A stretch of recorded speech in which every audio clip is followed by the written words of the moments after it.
E aí, pessoal, tudo bem? Bom, eu sou o professor João Felipe, sou um dos professores aqui de Geografia do QG do Enem, e eu vou gravar com vocês agora a nossa aula 8 de Geografia do curso extensivo, que é a minha primeira aula, né? Se você está vendo na ordem as aulas, a minha primeira de 2020 é a aula 8. Eu sou um professor que estou aqui no QG desde o início do projeto. E essa é uma aula que tem grande importância no Enem, tem grande importância em vários vestibulares, porque ela tem um impacto, apesar dela não ser só da geografia, no ensino médio ela acaba sendo um ratatá, um rachuncho, uma divisão entre a geografia e a história. Mas eu trabalho também com concursos de nível superior, e aí se de repente no concurso que o cara vai fazer tem economia, por exemplo, ela é da economia, ela é da geografia, ela é da história, ela é da sociologia e por aí vai. Que aula é essa? A aula de impacto ambiental. Por que a aula de impacto ambiental é uma aula tão importante?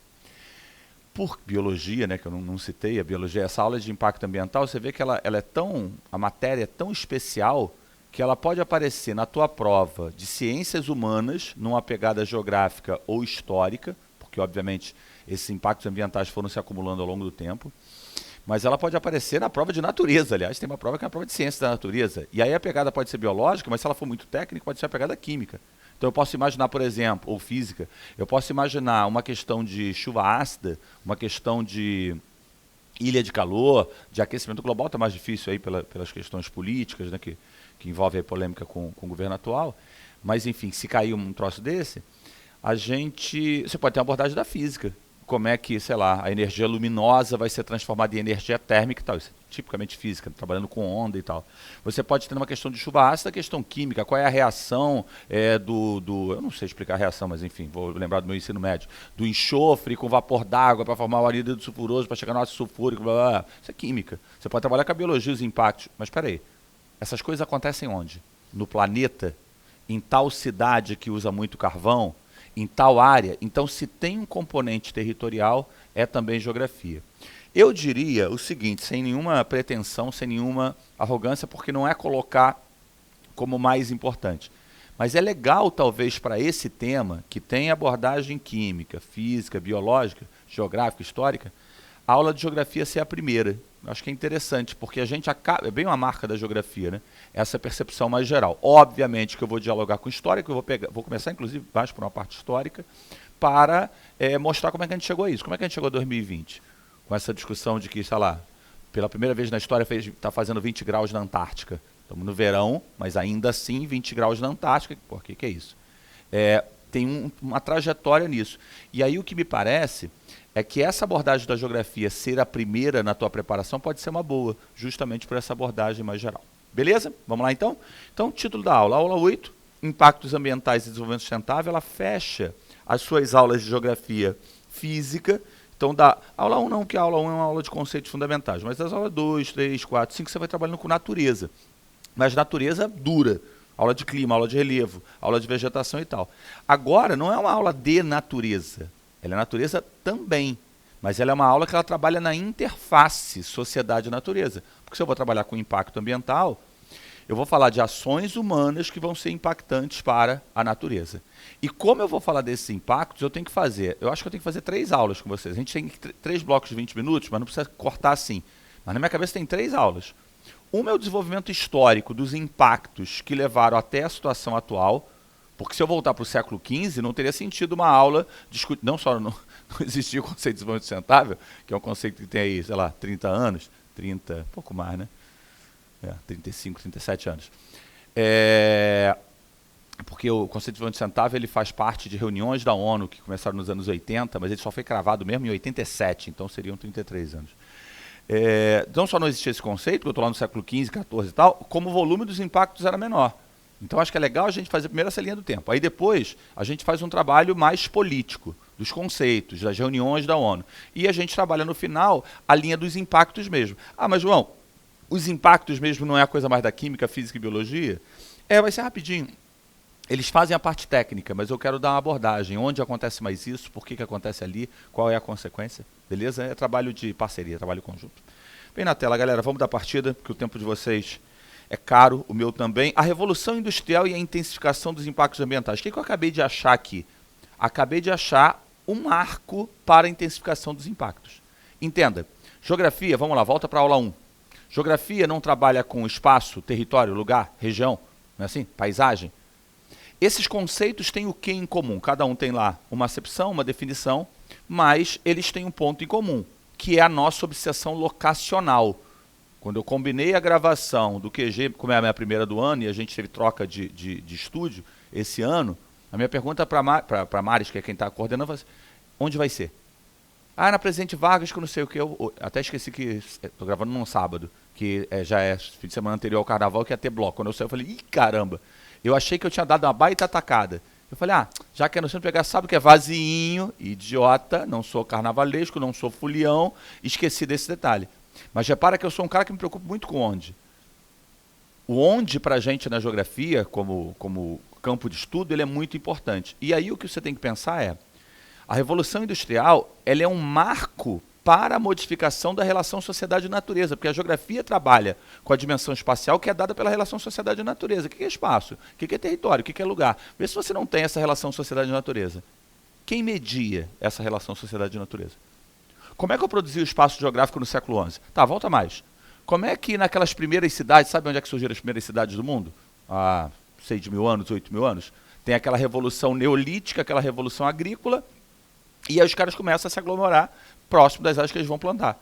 Dentro de cavernas, talvez, construindo cabanas e por aí vai. A questão para a gente é, como é que eu construo dentro de uma caverna? Eu tenho tecnologia para quebrar alguma coisa ali? Acho que não tem ainda, então vou ter que pegar um buraco pré-existente? Naquela época é assim, imagina hoje.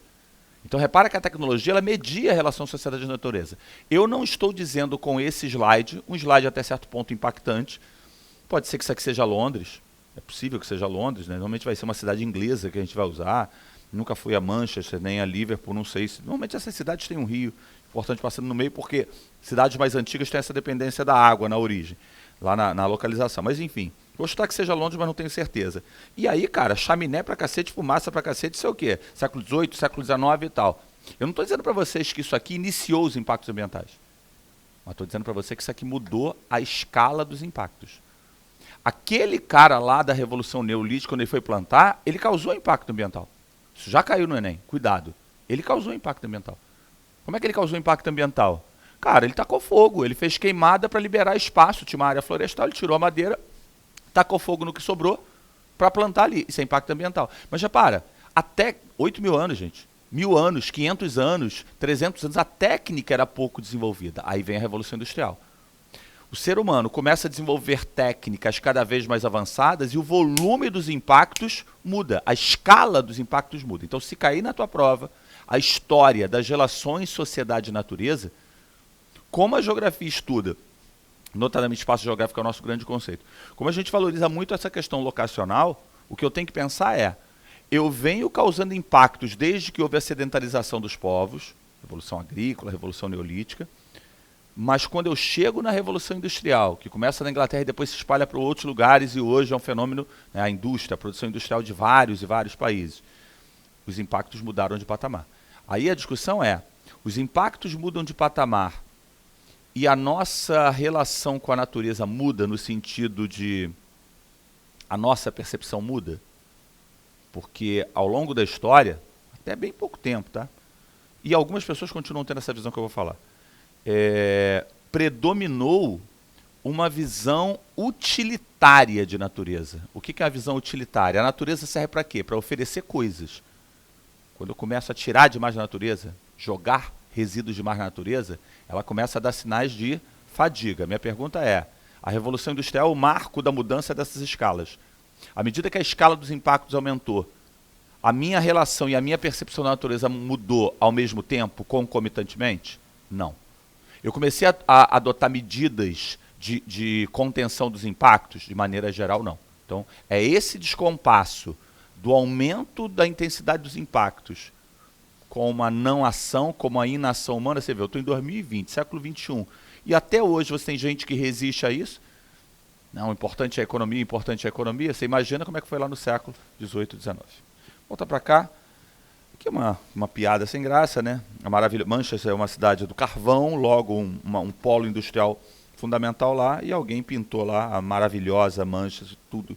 Quer dizer, eu mudo a minha lógica econômica, eu produzo cada vez mais em compensação, olha o que acontece. Bom, aqui é só para... O nosso tempo é curto, então eu estou te dando um direcionamento e é importante sempre fazer questões. A gente mesmo aqui vai fazer um outro bloco de questões, mas a aula, ainda mais em geografia, ela tem que ser uma direcionadora do teu estudo. Você tem que ter essa percepção geral para, à medida que você for lendo coisas, livro, apostila, site na internet, revista, por aí vai, veja um documentário, elas fazerem sentido. Se eu acabei de mudar a escala dos impactos, é importante discutir as medidas. Não, mas você falou que não teve medida. Não, eu falei que de maneira geral, as medidas de proteção não acompanharam a velocidade do avanço dos impactos. Dizer que não teve medida é muito forte, né? Um mundo muito grande, muitos países. Por exemplo, esse parque de Yellowstone, ele não é o primeiro não, tá? O primeiro é o parque de Yosemite. Esse parque de Yellowstone, ele fica lá no centro-norte americano. Eu nunca fui, mas já vi imagens, assim, é bem... Os Estados Unidos é um país com uma paisagem bem bonita, né? A gente pensa muito nos Estados Unidos, quem gosta muito dos Estados Unidos, pensa muito nos Estados Unidos, ou lá dos parques de Orlando, da Disney, ou as cidades, zonas fantásticas, Nova York, Los Angeles e tal, mas existe uma beleza natural para além do Grand Canyon nos Estados Unidos. O país é muito grande, né, cara? O país é, tamanho, é igual a gente, né? Com a diferença que eles têm grana, mais grana, e são mais organizados, e aí você imagina a beleza natural brasileira? Pensa aí, bota na tua cabeça aí 5, 6, 7 coisas bizarras, a gente tem muitas. Mas bota um pacotão aí de, sei lá, Lençóis Maranhenses, Chapada Diamantina, Itaimbezinho no sul, Jalapão, Pantanal, olha só, isso aqui é bizarro. Alter do Chão, Serra da Capivara no Piauí, que eu fui agora em dezembro. Cara, um monte de coisa fantástica. Se o território deles tem o tamanho do nosso, por que eles não vão ter paisagens iguais ou, em alguns casos, mais bonitas? Então, o Parque de Yellowstone é uma dessas áreas muito bonitas dos Estados Unidos. Lá em 1872, eles criaram ali um parque nacional. Ou seja, definiram a proteção lá há 140 anos. Pô, maneiro. Mas é uma ação local, é uma ação nacional. Aquela Manchester que eu te mostrei há pouco, a cidade de Newcastle, a Birmingham e tal, na Inglaterra, elas aconteceram ali movimentos locais contra a poluição atmosférica. Imagina, morar num lugar que tem cada vez mais poluição. Mas são ações muito locais. E para a prova, o cara não vai te cobrar uma ação na Suíça, na Áustria, não sei o que, não é isso. Ele quer saber o seguinte, quando é que a comunidade das nações teve consciência seguinte, galera, babou, ou eu mudo minha relação com a natureza, ou vai dar problema. E é isso que a gente vai ver. Essas medidas são nacionais. Em 1952, procurem isso aqui, é muito interessante, tem muito vídeo no YouTube sobre.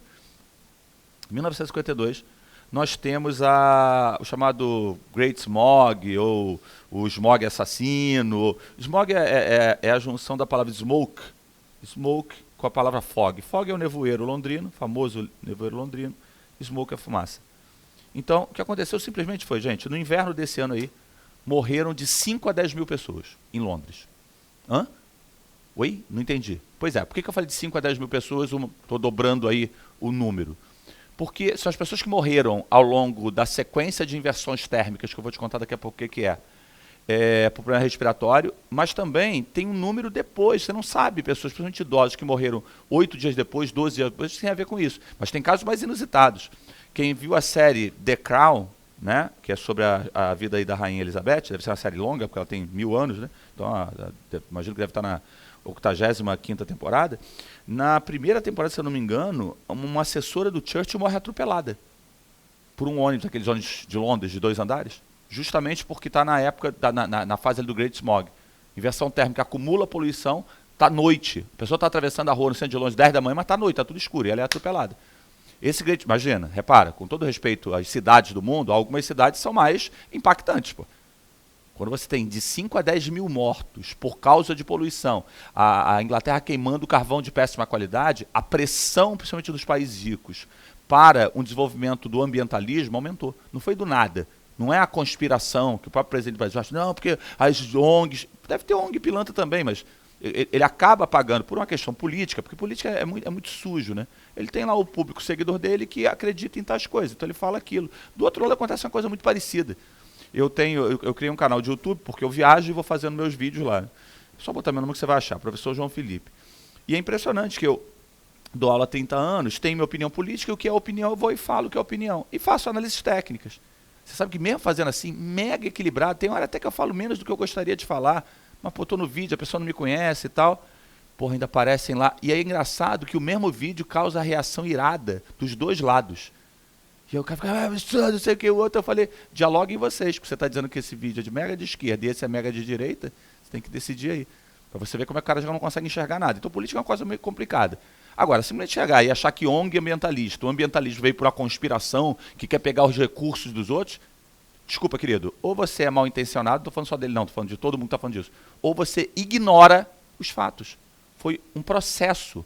Morreu gente pra cacete em Londres. 10 anos depois vazou um produto químico numa fábrica na Suíça. Estou falando de países que já tinham sociedades muito desenvolvidas, população mais crítica, de nível de conhecimento mais alto. Os bombeiros foram apagar, claro, tem que apagar. Aí o produto químico foi para o rio Reno, que está ali do lado. Só que ele é mais leve que a água. Então tem aquela cena bizarra do rio Reno pegando fogo. Claro que o rio Reno não está pegando fogo, mas é um produto químico boiando ali. Nos Estados Unidos, uma cidade na Pensilvânia, vou lembrar o nome já, Centralia, procurem também no YouTube, tem muita coisa disso, simplesmente está pegando fogo há 50 anos. Oi? Pois é, porque ela está em cima de uma mina de carvão, uma cidade pequenininha, cidade abandonada. Parece que foi que inspirou até um desses jogos de videogame de vocês, de cidade abandonada, de zumbis e tal, parece que é inspirada nessa cidade. Depois vocês procurem, é bem interessante. E um cara foi lá tacar fogo no sábado, sabe esse sábado de manhã, o cara não sei o quê, tacar fogo nessa parte aqui. Aqui teve contato com o subsolo, começou a pegar fogo nessa quantidade de carvão que tem ali embaixo. O governo americano tentou apagar aquele troço durante uns 2 meses, não conseguiu, chegou à conclusão que era melhor tirar os 3 mil moradores e abandonar a cidade. Então você começa a elencar um monte de problema que levou a comunidade internacional à seguinte coisa: olha só, a gente tem que mudar a relação sociedade e natureza. E aí você começa a ter as conferências. Um ponto político importante. Em 1945 foi criada a ONU. E aí você passa a ter um fórum para debater os assuntos internacionais, e meio ambiente entrou. Obviamente que essa galera que vê tudo como conspiração diz que a ONU é o quê? A ONU faz parte da conspiração para acabar com os países.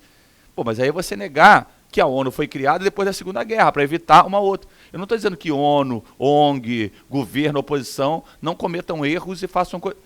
Quando você coloca num pacotão, é muito tosco, entendeu? Ontem eu estava vendo, não acabei, não vou dar spoiler, porque nem acabei de ver o filme, eu fui ver finalmente Coringa, né? Tava lá, perto da imagem, e aí falei pra minha mulher, falei, porra, tem uma galera grande de direita que reclama desse filme, porque parece que a vida dele é muito sofrida, né, e tal, então a pobreza aumentaria a violência. Aí minha mulher falou assim, mas tu sabe que tem um monte de gente de esquerda que também detesta o filme, que acha que dá razão pro outro. Eu falei, que delícia.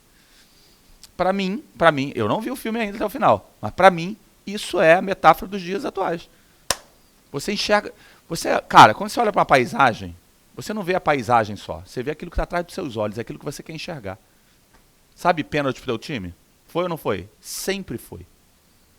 E quando foi roubado pro seu time? Cara, erros acontecem, cara. O juiz... É impressionante como é que o seu discurso, quando o erro é a favor do seu time, erros acontecem. E quando é contra é o quê? Uma grande conspiração com a NASA, com a ONU, porque sempre beneficia o clube e tal. Você leva isso para a vida social, para a vida política, deu no que deu. Entendeu? Mas isso é para outro dia, para aula de globalização, de rede social, tem muita coisa para rolar no nosso curso. Natureza globalizada. É a natureza globalizada, ou seja, a natureza que não respeita fronteiras, e obviamente ela não respeita fronteira, porque a natureza já estava aqui antes de existir o país A, B ou C. O que é a natureza globalizada? São os problemas transfronteiriços, em que você tem, acabei de falar de futebol, mas vou evitar botar cor preta aqui, porque eu, botafoguense que sou, não misturo preto com vermelho. Então, o país vai lá e cria um impacto ambiental qualquer, e ele pode, por vento, a poluição vir para o país B, ou do B para o C. E aí, por que isso é importante? Porque os países, você consegue resolver as questões locais, se quiser, se puder, se investir. Tipo uma ilha de calor, mas você não consegue resolver o aquecimento global sozinho, caso ele exista. Você não consegue resolver a poluição aquática sozinho, se os rios vêm de um país para o seu. Você não consegue resolver a chuva ácida sozinho, porque alguém pode estar queimando carvão próximo ao seu território e o vento vai para a sua área, leva o material para a sua área. Então aqui eu tenho exclusivamente problemas transfronteiriços. São eles que a gente vai analisar no segundo e no terceiro bloco. O problema transfronteiriço é aquele problema que não respeita o que é a sua unidade política. Então, efeito estufa, ozônio, chuva ácida, desertificação. Repara, isso é diferente de ilha de calor. Isso é diferente de inversão térmica. Isso é diferente de poluição sonora. Qual é a diferença, pessoal? Escala. Esses aqui são problemas locais. E esses aqui são problemas transfronteiriços ou globais. No mínimo, eles são internacionais. Como resolver? Acordo. E aí, obviamente, eu tenho que criar uma ordem ambiental internacional, eu tenho que fazer grandes reuniões para debater esse tema. Beleza? Segura a onda que a gente volta com isso no bloco 2.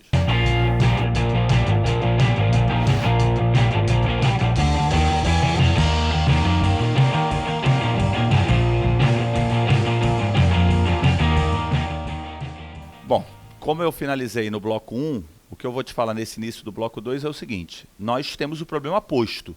Que problema que foi colocado aí? Olha só, as escalas dos impactos ambientais aumentaram de uma maneira realmente impressionante. Eu não consigo mais resolver as questões apenas cuidando do meu território, dependendo das questões que sejam. Eu tenho um histórico da relação ser humano com natureza, com uma perspectiva desenvolvimentista, utilitária. Eu vou aí, tiro coisas e agora eu preciso mudar esse troço. Começa a acontecer alguns eventos de escala muito maior que aconteceu antes, porque é uma fábrica química. Alguém queimando carvão pra caramba, porque as pessoas moram amontoadas em Londres agora. Não era assim no passado. Então não tem sentido voltar para o século II e imaginar o impacto ambiental do volume que você tem hoje. Porque a nossa tecnologia nos causa esse, digamos assim, esse efeito colateral. Obviamente, você vai para o século II também, tem ondas de fome porque não tem comida, tem uma ignorância total sobre questão... Imagina o coronavírus no século II. Porque, ai meu Deus, o coronavírus e tal. Mas olha quanta gente atuando em cima. E a China, e a OMS está preocupada, e pererê. Mas eu acho que ela pode... mas compara com o número de mortes da gripe espanhola. Só vê isso. E não precisa ser com o coronavírus está rolando ainda, você não sabe até onde ele vai. Mas pega a gripe aviária, a SARS. Então houve um avanço tecnológico. Não vamos ter o ser humano, esse canalha. O ser humano desenvolveu um monte de tecnologia. Em teoria, era para o mundo hoje ser um lugar de grande felicidade, mas também isso é motivo para outro debate.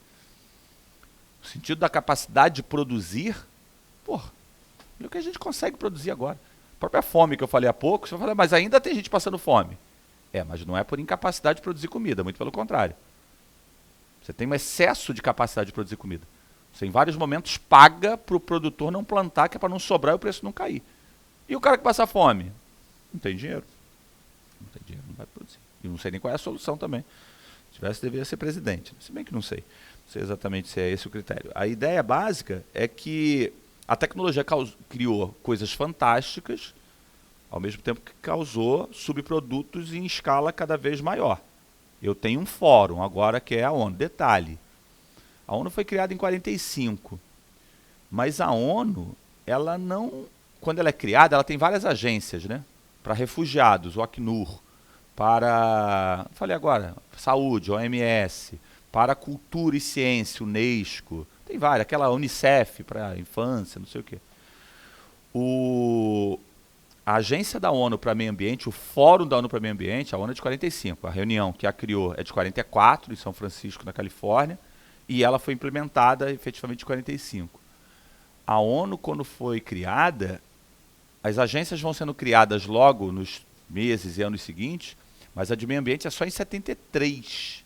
Bastante tempo, tá? São 28 anos. Então repara como é que tem a ver com essa evolução da percepção de que a natureza deve ser cuidada, porque eu não tinha essa percepção. Eu passo a tê-lo à medida que os problemas vão se avolumando. Beleza? Então vamos ver. Conferências da ONU. Então são várias reuniões pré-ONU, isso no ensino médio não conta muito. Quando eu faço essa aula para o pessoal que faz concurso de diplomacia, eu tenho que começar lá atrás, lá numa conferência em Londres, em 1900 e tal, para vocês não é necessário. Então a ONU é criada em 45, para vocês isso aqui já é informação bem relevante. E em 72 existe a primeira grande conferência para discutir natureza. Existiram outras conferências anteriores que iam discutir fome, iam discutir recurso marítimo e tal. E aí falava de natureza também. Mas para a natureza essa é a primeira. Ela se chama Conferência sobre o Meio Ambiente Humano. A prova se cobrava com chamar de Conferência de Estocolmo, porque ela aconteceu lá na capital do país escandinavo, lá da Suécia. Muito bem. É nessa conferência que eu tenho as bases do desenvolvimento sustentável. Eu vou te contar já o que é o desenvolvimento sustentável. O importante agora eu já estou com os impactos ocorrendo numa escala muito grande. Quando eu vou para a primeira reunião, tu acha que já vai para a primeira reunião? Gente, então temos que resolver. Beleza, eu aceito. Não é assim não, porrada come. Os países não aceitam. Enxergam uma grande conspiração. País pobre, Brasil inclusive. O Brasil estava no milagre econômico. Aula de história do Brasil. O Brasil estava lá voando na economia. Quando o cara vai para uma reunião, sou diplomata brasileiro, estou lá sentado. A gente precisa diminuir o crescimento econômico. Oi? Na minha vez? Vocês cresceram pra caramba nesse século, eu estou crescendo agora, você vai parar o desenvolvimento econômico? Quando os países falam, as pessoas têm que ter menos filhos, uma coisa meio Thanos, né? Mas Thanos já em 72, quando eles são, vem aqui, neomalthusianos, quando eles são zeristas, quem são esses países? São os ricos. São os países centrais que defendem a tese do crescimento econômico zero, a tese do controle de natalidade. Vocês vão ver isso na aula de população. Acho que sou eu mesmo que faço essa aula. Os países periféricos, eles falam que o importante é combater primeiro a pobreza, e nós somos pobres. E aí, como tem uma grande divergência país rico e país pobre, só tem 3 possibilidades. Quer dizer, 4. Possibilidade 1. O país 1 impõe algo no país 2. Eu divirjo, mas esse aqui convence, dá porrada, faz alguma coisa. Ou 2 dá no 1. Ou não acontece nada, então já era, não tem acordo. Ou busca-se um acordo. Eu falo que a base do desenvolvimento sustentável nesse sentido. O desenvolvimento sustentável não é de 72. Ele é de uma comissão da ONU que se reuniu de 83 a 86, e ele mesmo, que eu vou mostrar no próximo slide, é de 87. É em 87 que nasce o conceito. Mas eu considero que as bases estão lá na Conferência de Estocolmo. Mas como se você falou que teve briga e teve divergência? Às vezes a divergência, o dissenso, deixa eu fazer assim, né, que é dissenso. O dissenso é a base para um futuro acordo. Aliás, isso é bem maquiavélico. Chega logo, chega rasgando, faz tudo de mal, depois faz uma pequena concessão e a pessoa vai e fica feliz. E uma coisa interessante para a geografia dessa reunião é, claramente as sociedades dos países mais ricos estão mais evoluídas nesse tema do que dos países mais pobres, por motivo de eles já têm necessidades básicas atendidas. É sacanagem comparar a mobilização ambientalista do povo alemão norueguês com o povo brasileiro. Assim, é mais fácil ser ambientalista sendo norueguês do que sendo brasileiro, considerando que você tem outras carências. Se tiver interesse, eu faço vídeo viajando, mas faço vídeo de tema também que seja mais interessante. Claro que não é aula, professor de online de vestibular eu sou do QG do Enem, mas eu faço vídeos.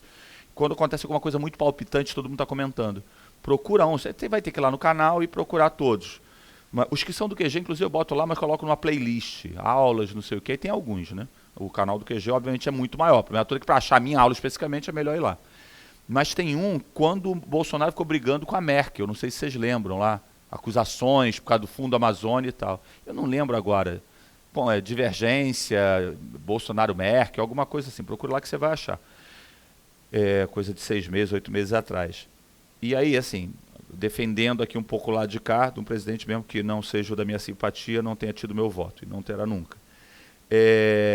O que não quer dizer nada, é só para você saber a minha opinião política. E vai votar em quem? Não sei, eu não concordo com a linha política. Mas naquele assunto, a esquerda bateu muito no presidente, na briga com a Alemanha, mas ele falou um monte de coisa correta.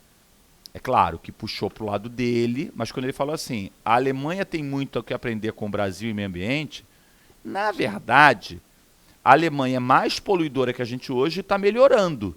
Então ela não tem muito o que aprender porque ela está fazendo. Mas é fato que a Alemanha produz eletricidade ainda queimando carvão mineral e a nossa é da água. Ele, o presidente, é o responsável por essa matriz elétrica mais limpa? Não. Mas, amigão, eu sou presidente do Brasil. Se a minha matriz é mais limpa, eu vou lá e falo daquilo. É assim. Isso é para política interna e para política internacional. Vocês que são muito jovens, seja apaixonado, ame, odeie, faz parte da parada. Mas quando é no campo do racional, respira, procura pensar pelo outro lado. Sempre importante. Eu gostava, quando eu trabalhava mais com escola, com turmas mais novas, que nos debates as pessoas defendessem o ponto de vista que não acreditam. Então eu pegava alguém lá, sei lá, vamos debater tal assunto, nuclear, e eu sou super favorável, esse é super contrário. Tá bom, vamos brincar de trocar? Vocês vão apresentar um debate, mas você vai defender o outro lado. Pô, mas eu não concordo. Pesquisa. Imagine que você é um advogado. Se você é um advogado, você vai ter que defender coisas que você não concorda também. E eu achava que isso tinha um impacto interessante, assim, para olhar o outro argumento. Tá bom, faz isso no Botafogo e Flamengo. Não, aí não dá, porque no futebol permite-se as pequenas mesquinharias. Por isso que a gente é torcedor. Tudo é quando você começa a se comportar como torcedor na vida do debate. Também não precisa ser o chato de por outro lado, por tudo é por outro lado, mas ter algum tipo de equilíbrio. Então, esse ponto final aqui é interessante. Porque a Alemanha continua poluindo mais que o Brasil, mas cada vez polui menos. E o Brasil polui cada vez mais. Em parte, porque indústrias poluidoras da Alemanha e da Suécia e da Noruega vêm para cá. Vem para cá porque a gente é mau e eles são bons? Não. Vem para cá porque, como a sociedade lá, mais evoluída, com mais dinheiro, colocou leis ambientais mais duras, a indústria fugiu e veio para cá. Tem mineradora da Noruega contaminando a Amazônia. E a Noruega descendo a mamona no Brasil. Estão destruindo a Amazônia. Essa mineradora aqui é tua. E está vazando. Entendeu? Isso tem a ver com esse último item. Transferência de indústria poluidora para o país periférico. A gente chama esse processo de um processo de transferência da externalidade negativa. Assim. Os impactos com o outro. João, por que a gente aceita? Gente, nós estamos lascados. Por que a gente não vai aceitar? Entendeu? O brabo é aceitar e depois tomar esporro. Porra, como é que pode, hein, poluindo a Amazônia? Entendeu? É surreal, porque você tem empresas com sede nos caras vindo para cá. A vida é dura, né? Aqui é a tal da comissão que eu falei. Isso aqui é o que cai na prova mesmo. Eles adoram esse troço aqui. E é aqui que o relatório Brundtland, não se preocupe com isso aqui. Isso aqui não é o Land de terra em inglês. Isso aqui é o nome de uma pessoa. Gro Harlem Brundtland, isso é ex-ministra da Noruega.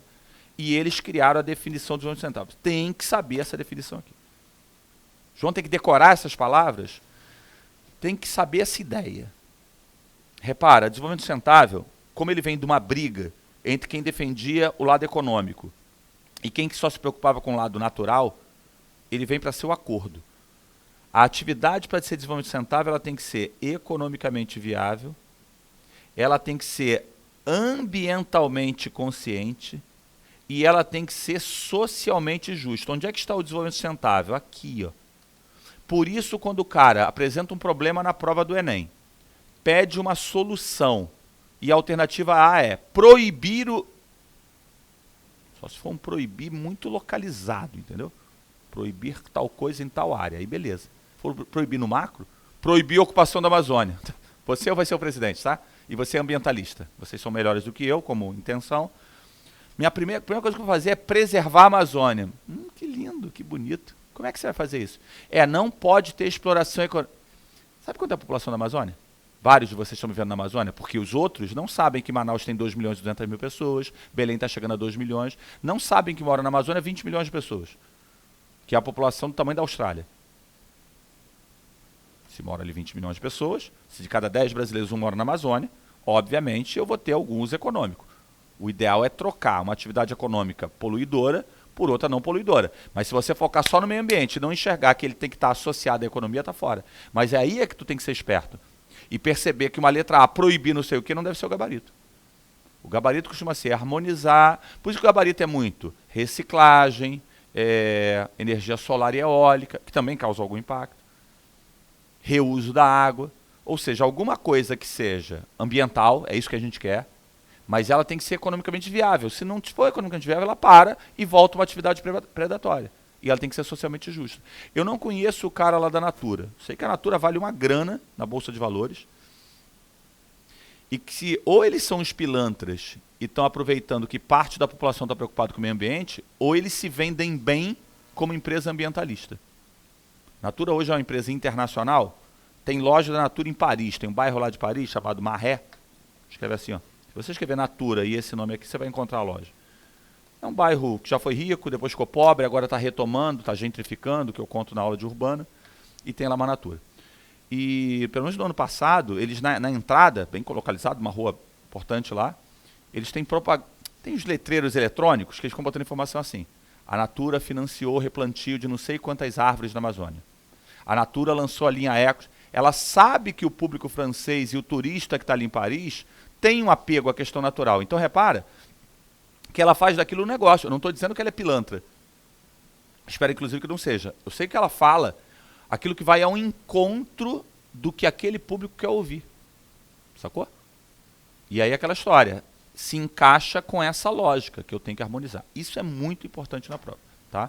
Quem for fazer prova específica de geografia em algum vestibular, não faça propostas de desenvolvimento sustentável focada apenas na natureza. Tem que falar de natureza, de economia e de sociedade. Desenvolvimento sustentável não combina com pobreza, porque a pobreza leva também a novos impactos. Se você preferir em palavras e não nessa imagem, olha para o lado esquerdo. Quem é o desenvolvimento sustentável? é aquele capaz de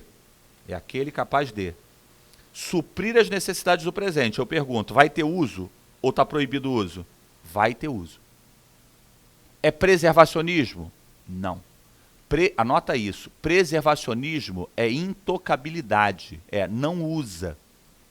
Vai ter uso, mas um uso mediante certas regras e tal. E repara que eu pego uma atividade econômica que vai suprir as necessidades do presente, mas não pode comprometer a possibilidade das futuras gerações satisfazerem a necessidade do seu tempo. Isso é muito bem escrito, muito bem escrito. Você tem que admitir. Se você pudesse decorar isso aqui, até é legal, essa ideia. Então, a galera de hoje vai usar, mas eu tenho que usar de uma maneira que eu não impeça a existência da vida do meu neto ou bisneto, que é o que está acontecendo na lógica predatória, que é a política do vamos embora. Eu ia falar um palavrão aqui, vocês já sabem qual palavrão que eu ia falar. É a política do vamos, sacou? Eu não ouvi vamos, está escrito aqui, aquele joguinho que vocês fazem, coisa assim. E aí, eu vou estar morto mesmo? Não, porque aí em 2070, não, o nível do mar vai subir para quando? 2060. 2060. Então, o centavo ele tem que equacionar essas duas coisas. Aí, a partir dessa reunião, veio uma reunião no Rio de Janeiro muito famosa, que é a Eco 92, a Senumad, e a Senumad foi tocando nos pontos centrais. Tem que preservar, melhor, tem que conservar, né, para não ser tão radical, a diversidade biológica. Tem que discutir mudança climática. E aí o que a gente percebeu é que esse discurso bonito e esse avanço aparentemente bacana ia ser muito mais complicado do que parece. Porque todo mundo depende um dos outros, há uma interdependência global, mas na hora do vamos ver, cada um cuida do quê? Do próprio interesse. Você está vendo isso agora. De novo, vamos sair do Brasil, porque, de repente, ao emitir uma opinião política aqui, alguns de vocês mais afoitos ficam muito, esse professor... Calma, meu, relaxa. Não acredite em isentões. Eu nem tenho opinião. Então fica na tua, não fala nada sobre.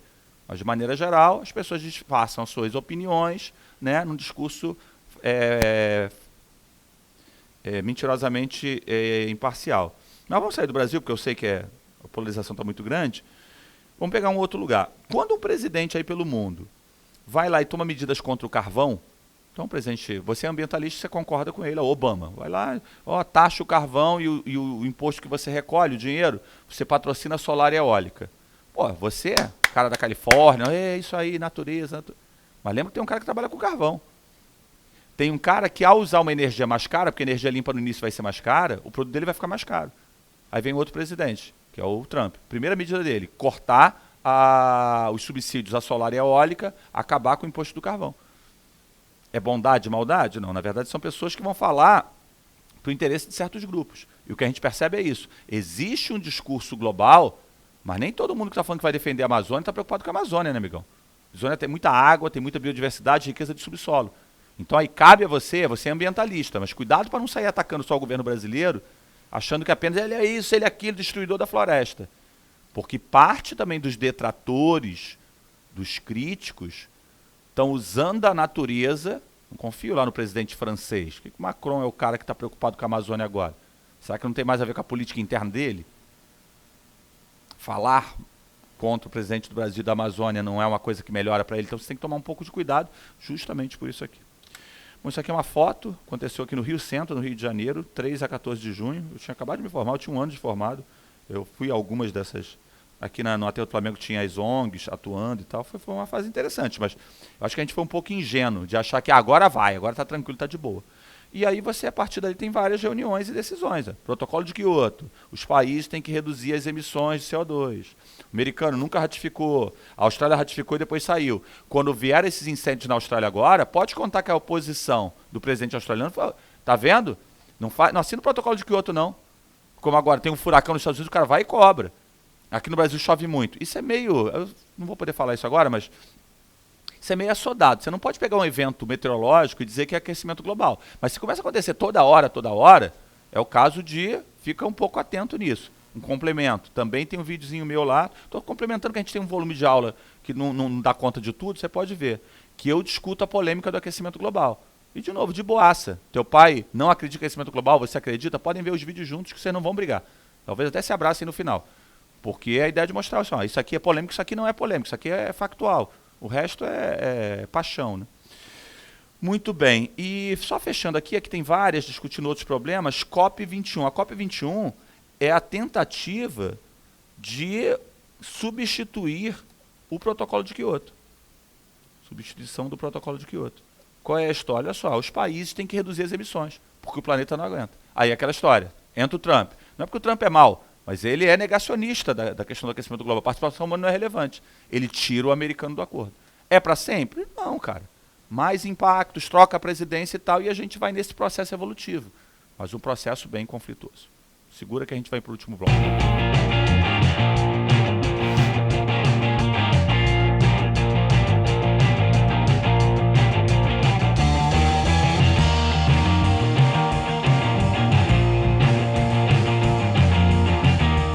Bom, pessoal, agora é só problema, tá? Só os impactos diretamente um para o outro. Efeito estufa / aquecimento global, polêmica e não polêmica. Efeito estufa é um fenômeno natural, são elementos que existem na atmosfera e que seguram o calor irradiado pela Terra. Repara que eu falei o calor irradiado pela Terra, o que é estranho, porque a fonte de energia é o Sol, luz. É que essa luz agita as moléculas do solo e o solo começa a irradiar calor. Então existe uma diferença entre energia que vem de cima para baixo e de baixo para cima. O que é o tal do efeito? Isso aqui é calor, infravermelho, tá? Aí vem com o pessoal de física. O que o pessoal, o que é o que a gente chama de efeito estufa? É a presença de elementos na atmosfera que naturalmente retém calor, ok? É a presença de elementos na atmosfera que naturalmente retém calor. Isso é um natural. Aí qual é a tese do aquecimento global de ação humana? A tese de que atividades humanas como indústria, como queima de combustível fóssil em automóveis, estão emitindo gases do efeito estufa. Monóxido de carbono, dióxido e por aí vai. Gás do efeito estufa. Com isso está retendo mais calor, quer dizer, parte do calor que é irradiado iria para a atmosfera, não consegue ir. Bate nessa estufa agora engordada, volta e aquece. João, e qual é a polêmica? Bom, não há polêmica sobre o planeta estar esquentando. Não há polêmica sobre a retenção de calor natural. A polêmica é que os negacionistas falam que essa ação humana, esses gases ali em cima, fazem um efeito muito pequeno para o aumento de temperatura. Então, para eles não discutem que está esquentando, mas eles acham que a ação humana não é relevante. João, é tipo terraplanista? Não, não é tipo terraplanista. Uma galera com os currículos bem robustos. Daí eu falar para você assistir com o teu pai, que é negacionista lá. Agora também diz para o teu pai o seguinte, também não é pau a pau, não é 1 a 1. Não é assim, para cada 2 pesquisas, uma coloca a ação humana como relevante. Não. É tipo 97 a 3, 98 a 2 de pessoas, de pesquisadores, dizendo que a ação humana é relevante. Tanto é que eles se reúnem no tal do IPCC, que é o painel intergovernamental de mudanças climáticas, coordenado pela ONU. E geralmente eles colocam isso. Agora, se você falar que a ONU faz parte de uma conspiração para destruir os países, aí já complica a nossa discussão, entendeu? Então, não há discussão sobre o planeta estar esquentando, sobre os efeitos que eu vou falar agora, notadamente a elevação do nível do mar. Quem mais emite gás de efeito estufa, mas há quem diga que essa ação humana é pouco relevante. Eu trabalho com um professor de física bem bom, um cara já das antigas, e ele é um desses. Eu não sou um pesquisador, e mesmo que fosse também, eu também não tenho essa crença toda no pesquisador. Pesquisas comprovam, pesquisas indicam, não comprovam. Ok? Bom, coisas da prova de geografia. Isso aqui é uma anamorfose, vocês vão ter isso na aula de cartografia. Uma anamorfose é um mapa que você distorce de propósito para mostrar alguma coisa. Então aqui eu quero mostrar quem mais emite. Essa anamorfose já está até um pouco ultrapassada, porque hoje quem mais emite é a China. O segundo que mais emite é os Estados Unidos. Repara que a emissão do Brasil, o Brasil deu encolhida aqui, quando eu falei que o Bolsonaro naquela tinha razão nessa parte, ele não foi o primeiro presidente brasileiro a usar essa matriz elétrica mais limpa na ONU. Dilma fez isso, Lula fez isso, Fernando Henrique, Collor, Itamar, todo o Brasil que fala na ONU, olha, o mundo tem que usar mais fonte limpa, porque o Brasil usa mais, entendeu? Então você vê que a emissão do Brasil não é tão grande. Você pega um país como a África do Sul, emite proporcionalmente mais que o Brasil. Então é importante perceber o seguinte, todo mundo tem culpa se essa ação humana for relevante, mas as responsabilidades são diferenciadas. Então a ação de controle deveria ser diferenciada. Você tem noção de como é que isso envolve divergência? Os Estados Unidos saíram da COP21, do Acordo de Paris, que é esse acordo que cada país lá bota uma meta de redução. Então foi a medida do Trump no início do mandato lá dele. do primeiro mandato, aparentemente ele vai se reeleger, mas tem vários estados como a Califórnia que continuam adotando medidas de redução. Aí tem que olhar como é que é a estrutura política do país, no caso dos Estados Unidos é uma federação e eles têm autonomia. O governo federal não vai fazer, mas nós vamos fazer por nossa conta. Aqui é uma notícia até antiga, já tem uns 10 anos, mas Tuvalu, tadinha, a pequena é um país insular ali do Caribe, estava tendo uma reunião na Polônia e o primeiro de Tuvalu tem 10 mil pessoas, dizendo o seguinte, cara, o Tuvalu vai acabar, porque se esquenta o planeta, derrete parte da calota polar e a partir daí eleva o nível do mar, alaga as áreas litorâneas, é um efeito direto. Além da expansão de deserto, de eventos extremos, mais frio e mais calor, isso é uma outra estupidez. Tá um frio danado numa noite de inverno, cadê o aquecimento global agora? Gente, tenha a sua posição política, mas não seja estúpido. Como, para bater dos dois lados, como não pode pegar um dia quente para cá e falar, meu Deus, olha o aquecimento global. Gente, clima não é assim. Clima não é assim. Você precisa de uma sequência de anos e anos para comprovar a mudança climática. Pode ser só um evento meteorológico, entendeu? No caso de Tuvalu, o que a gente está pensando é o óbvio. Esquentou o planeta, derrete calota polar, nível do mar sobe. Agora, Tuvalu, com todo respeito, eles são 10 mil. E em Bangladesh, que tem mais de 150 milhões de pessoas e a maior parte mora em áreas muito baixas. E aí aquela história, o país sozinho não consegue resolver a questão. Ele não consegue resolver porque parte da causalidade é distante. Beleza? Bom, o material está aí para depois vocês darem uma olhadinha. 10 países emitem quase 70% dos gases do efeito estufa do mundo. O mundo tem 200 países. Quer dizer, 193 na ONU, mas pode ser 200 e tantos países e tal. Depende do critério que você adote. E 10 países emitem 70%. Então, repara como é que são as responsabilidades comuns. Todo mundo tem responsabilidade, mas elas são diferenciadas. Alguns países são mais poluidores que outros. Notadamente os que mais queimam carvão mineral e tal. Detalhe importante aqui nessa história, procura não confundir aquecimento global, efeito estufa, com ilha de calor. Diferença básica, vem na tela, escala. Ilha de calor é a tendência de maior temperatura em áreas urbanas. Isso aqui é muito menos polêmico. Então, por exemplo, nós tivemos uma sequência de chuvas fortes em BH, Rio de Janeiro, agora São Paulo. São Paulo foi arrebentado na segunda-feira. E aí o cara, tá vendo as mudanças climáticas? Pode ser, mas eu preciso de mais tempo de observação para comprovar. Agora, pode não ter a ver com aquecimento global, pode ter a ver com ilha de calor. Chuvas mais fortes, João, você não está meio em cima do muro, não? Não, cara, é porque são muitas abordagens. Chuvas mais fortes em áreas urbanas podem ter mais ligação com a tendência da área urbana ficar mais quente, e isso ninguém contesta, por enquanto, daqui a pouco alguém vai contestar o termômetro. Estão contestando a vacina, aliás, primeiro morto de sarampo depois de 20 anos, né? Fica difícil, né, parceiro? Mas voltando à nossa história, por que ninguém contesta até agora? Porque na área urbana, me elenca aí 2, 3, 4 coisas que fazem uma área urbana tender a ser mais quente. A primeira, a mais óbvia, desmatamento.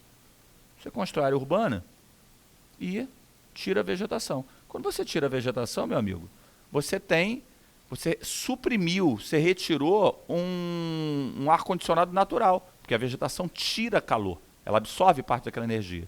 Você asfalta. Aí, o que isso tem a ver? Cor preta, né? Cor preta. Eu gosto dessa camisa do QG, eu tenho outras cores, mas hoje eu arrisquei, vou vir com essa cor preta mesmo. Vim de metrô, ônibus, eu falei, tomara que não faça muito calor.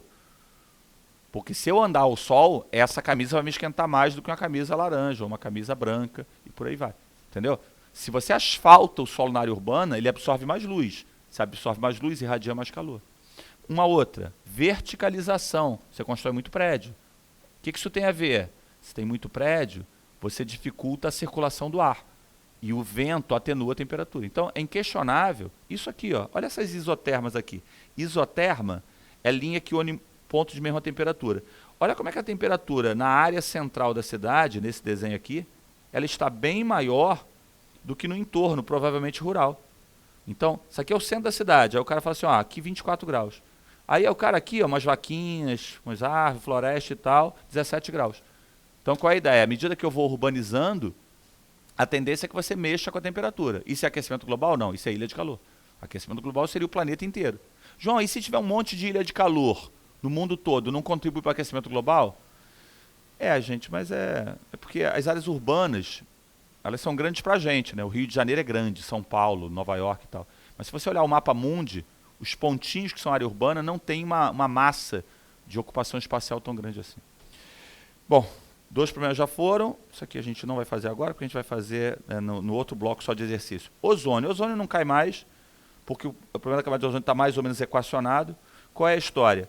A superfície está aqui embaixo, a superfície da Terra, e lá em cima, numa camada muito mais alta que a do efeito estufa, o efeito estufa é embaixo, é na troposfera.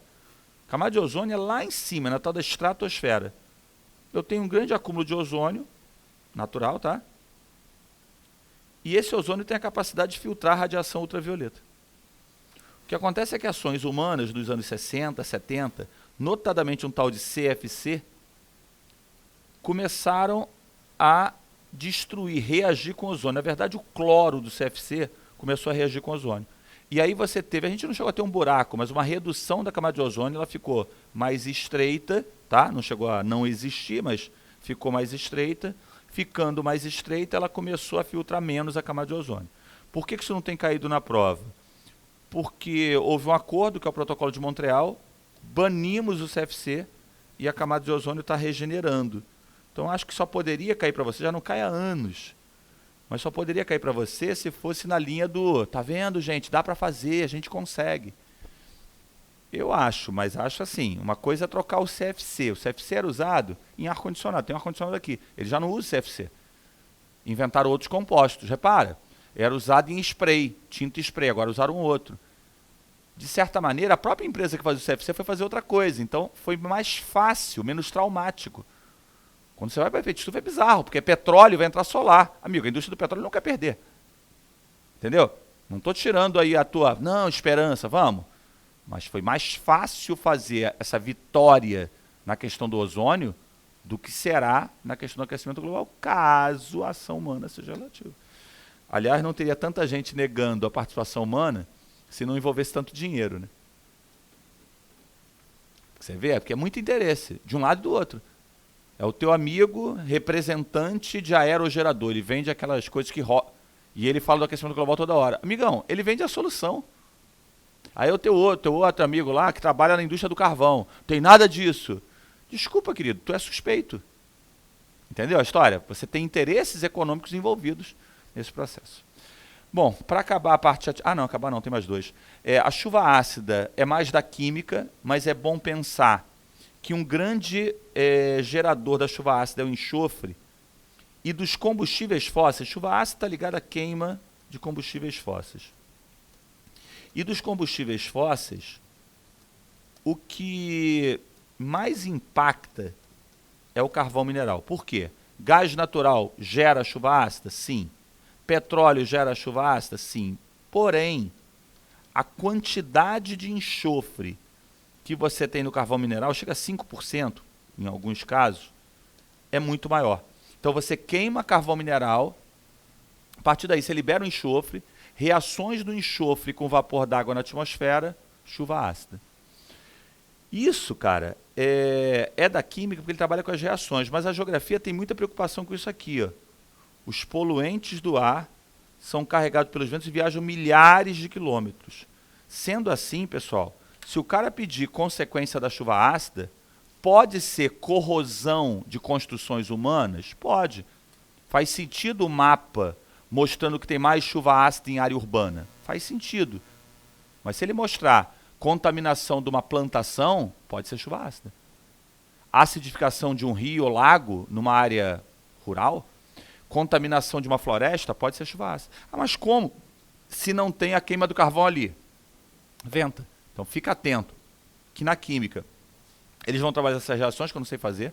Na biologia, os impactos, acidificação das águas, corrosão não, corrosão quem fala mais é o pessoal da química. Contaminação de floresta, área de plantação. Mas a gente na geografia se preocupa muito com essa questão da localização. É mais nas áreas urbanas, mas por causa da circulação da atmosfera ocorre também em áreas distantes. De boaça, o mais difícil dos problemas atmosféricos é a inversão térmica. Aqui a minha dupla costuma ser a biologia. O pessoal da biologia fala muito de inversão térmica. Inversão térmica, para você entender, você tem que entender primeiro o que é o normal. O normal já foi falado hoje aqui, desce primeiro energia luminosa, agita as moléculas do solo, que começa a irradiar calor. Então o normal é que o ar quente apareça primeiro embaixo. Como o ar quente é mais leve, isso é um dia normal, tá? Mais leve, ele sobe. O ar frio é mais pesado, ele desce. O dia normal é assim. E se esse lugar tiver poluição, você joga a poluição na atmosfera e no dia normal, mal ou bem, quando o ar quente mais leve subir, ele vai levar essa poluição. Há dispersão. Não há total, mas há dispersão. A inversão térmica, que é natural, ela acontece no inverno. Aí o que acontece é que, sei lá, entra uma frente fria. Você tem uma grande camada de ar frio junto ao solo. Durante horas não há subida, não há movimento vertical na atmosfera. E aí é como se você colocasse uma tampa sobre a área segurando a poluição. Por exemplo, dá uma olhada na imagem que eu acho que ela é conclusiva. Olha como é que tem uma linha de sujeira aqui. Isso aqui é São Paulo, né? Há uma linha de sujeira aqui em que, caramba, quanta poluição. Mas olha como é que o céu está mais azul lá em cima. É porque esse ar aqui está mais frio, aqui está mais quente, e aí você fica horas sem esse movimento vertical na atmosfera, como se tivesse uma tampa. Então, quando tem inversão térmica, o cara fala assim, cara, hoje poluiu demais. Não, hoje não poluiu demais. Hoje, na verdade, você jogou a mesma quantidade de poluente. Mas como não houve troca, você acabou gerando esse acúmulo. A inversão térmica, no inverno, é muito mais comum esse tipo de preocupação com doença respiratória. Aquele tal daquele Great Smog que eu falei de Londres, foi no inverno. Estavam queimando carvão, mas como teve inversão térmica, a poluição ficou ali presa. Como se fosse uma... Já viu no desenho dos Simpsons, né? Que coloca uma redoma em torno de Springfield? É como se tivesse colocado... A inversão térmica é isso. Ela coloca uma redoma naquela área. E aí, detalhe, o Enem gosta muito de solução. Se a inversão térmica é natural, como é que você pode combater a inversão térmica? Você não pode combater a inversão térmica, né? Você combate o efeito dela. Ela é natural. Você não pode proibir a frente fria. O que você pode fazer é emite menos poluente, porque nos dias de inversão térmica esses poluentes vão ficar muito presos nessa área. Pessoal, a questão do lixo é uma outra questão que a gente trabalha muito em prova, e aí tem que juntar lixo com a questão socioeconômica. De maneira geral, quem tem mais grana acaba gerando mais lixo. É claro que isso varia de acordo com o trabalho também de consciência ambiental, com estilo de vida. De maneira geral, americanos emitem mais lixo do que europeus, por exemplo. Um texano gera mais lixo que um morador de Nova York. Então você vê que tem uma coisa de mais ou menos comprometimento. Mas eles todos geram mais lixo do que um morador do Mali, na África, ou da Guatemala, na América Central. Então é pensar nisso. Lixo é o que você vai descartando. Eles cobram muito obsolescência programada, porque o lixo tecnológico ele é mais grave, né? O lixo tecnológico tem lá chumbo, cádmio. Então, eu vou tocar celular de novo. Eu tenho um S8 há 2 anos e pouco, vou ficar mais uns meses, mas ele está travando, está não sei o quê. Eu uso para filmar quando eu viajo e tal, vou trocar. Tenho uma condição financeira hoje melhor, vou trocar. Ele, como está funcionando ainda, não vou nem vender, vai para alguém conhecido meu, que também tem um outro. Alguém vai para o lixo aí. Vai ficar um tempo na gaveta lá, porque se precisar e tal, mas no fundo acaba indo para o lixo. E aí você vai gerando cada vez mais resíduo. A prova gosta muito desse tipo de associação, vou mostrar aqui rapidinho. Mais riqueza, mais lixo. Os países mais desenvolvidos gerando muito lixo. E aí, geralmente, eles cobram também o destino. O ideal são os 3 R's. Reduzir, reciclar, reutilizar.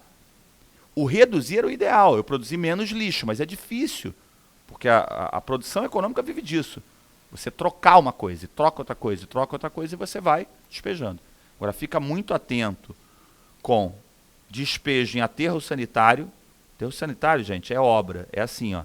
Uma empresa vai lá, tudo isso vai ser visto em biologia, química, a parte técnica. Por isso eu falei que a minha é uma abordagem mais geral. O cara vai lá, impermeabiliza o solo para evitar que o chorume, quem é o chorume? Aquele líquido altamente poluente do lixo, entre no lençol freático. Geralmente ele pega o metano, o gás metano que é liberado e transforma em energia. Então o aterro sanitário é uma empresa. Um aterro controlado não é uma empresa, mas ele é um melhorzinho. O lixão é que é o ó. Lixão é joga lá. Lixão é vai e joga. O ideal era fazer um aterro sanitário. O ideal era ter menos lixo, mas não tendo, não sendo o caso, aterro sanitário. O aterro controlado é uma adaptação. Agora, fiquem atentos que aqui no mundo periférico tem um problema. Nosso lixo tem muito material orgânico. Então, por exemplo, País Rico, eles queimam muito lixo, que é o lixo inorgânico. Aqui é complicado, porque o lixo é muito orgânico. Então, aqui trabalha também a ideia da compostagem. Tem que saber esses três. O aterro sanitário, que não é o lixão é só joga. Tem que saber a questão da incineração, mas que é muito do País Rico, em que você está lá e queima aquele material que é inorgânico. No Brasil a gente faz isso com lixo hospitalar. E é bom saber a compostagem. O que é compostagem? Tem muito lixo orgânico, muito material orgânico, transforma em adubo. E por que faz pouco? Por grana, né, gente? Por grana. Sai mais caro. Você vê que uma coisa que dá dinheiro no lixo, que é a latinha de alumínio, você não vê latinha de alumínio na rua. Sempre tem alguém pegando. Por quê? Porque a empresa paga pela lata de alumínio. Então você acaba tendo a reciclagem.